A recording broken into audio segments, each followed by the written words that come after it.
Ani barattu ana maqaan koo barattu Heeran Alamaayyoo kutaa koo yoo barbaadan kutaa arfaffaa mana barumsaa Bishee Garbaa irraa. Kan kana isiniif dhiyeesse ana Boonetee Fireem kutaa lammaffaa irraa mana barumsaa Bishee Garbaa. Walaloo.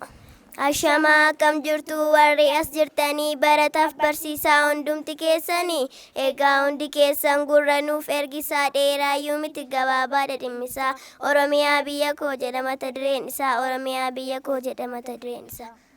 Oromiyaa biyya koo Oromiyaa haadha koo harmee koo deessuu koo qananiitu biyya magariisaa dhihaa fi bahiisaa kaabaa fi kibbaa misoomni kee dhibbaa. Biyya saawwanii biyya hawwanii kan bunaaf kan xaafii homaa hin qabu gaaffii.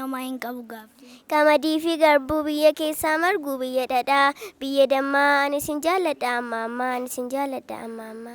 Biyya gaarreenii kan tulluuwwanii sululaawwanii biyya lageenii sirraa margu.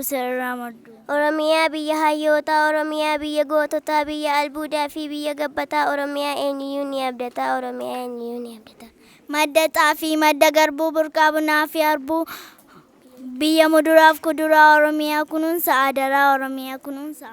Biyya lageen gurguddoo biyya mukkeen dhedheeroo da'oo bineensota babbareedoo biyya dammaa kan dhadhaaf bookaa magartuu biyya roobaa lalistuu gabbattuu jiituu magariisaa Oromiyaa ijaaraa dhihaa fi bahiisaa.